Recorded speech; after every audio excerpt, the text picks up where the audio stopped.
വേനൽ വർദ്ധിക്കുമ്പോൾ വഴിയരികിൽ ഏറ്റവും കൂടുതൽ വിറ്റുപോകുന്ന ഒന്നാണ് തണ്ണിമത്തൻ.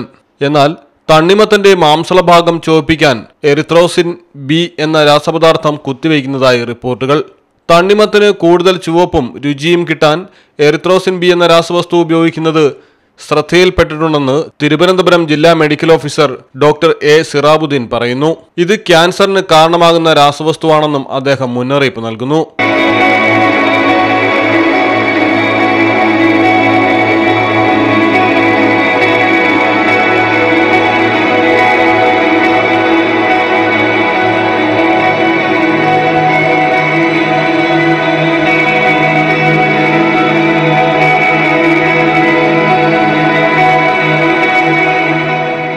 സംസ്ഥാനത്ത് ചൂട് കൂടുന്നതോടെ ആശ്വാസത്തിനായി തണ്ണിമത്തൻ ഏറ്റവും അധികം ഉപയോഗിക്കുന്നു.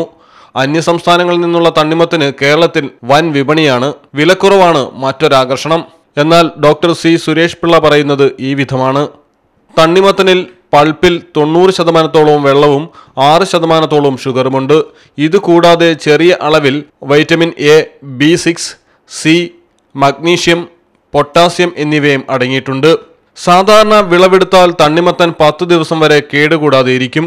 ഫ്രിഡ്ജിൽ വെച്ചാൽ 3 ആഴ്ചയും. എന്നാൽ തണ്ണിമത്തൻ മാസങ്ങളോളം കേടാകാതിരിക്കാനുള്ള ഒരുതരം കെമിക്കലും ഇതുവരെ കണ്ടുപിടിക്കപ്പെട്ടിട്ടില്ല എന്നാണ് സുരേഷ് പറയുന്നത്.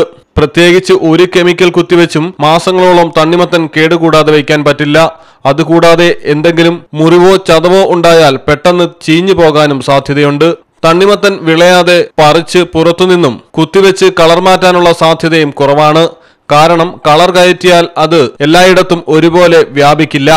ഇനി അഥവാ പുറത്തുനിന്നും കളർ ചേർത്തിട്ടുണ്ടെങ്കിൽ തണ്ണിമത്തന്റെ അകത്തെ തോടിന്റെ വെള്ളഭാഗങ്ങളിലും കളർ വ്യാപിക്കും. ഇതിൽ നിന്ന് രാസവസ്തു ചേർത്തിട്ടുണ്ടോ എന്ന് തിരിച്ചറിയാമെന്നും ഡോക്ടർ സുരേഷ് പിള്ള പറയുന്നു.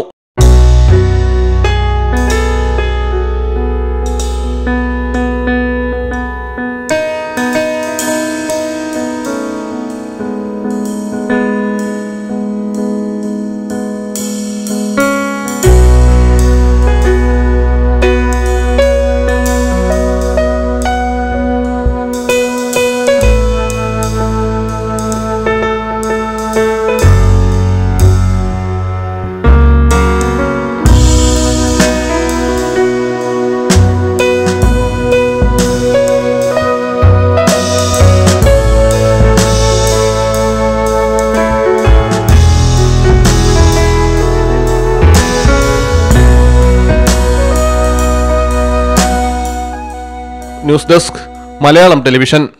Designer stories by KMT Silks Perinthalmanna.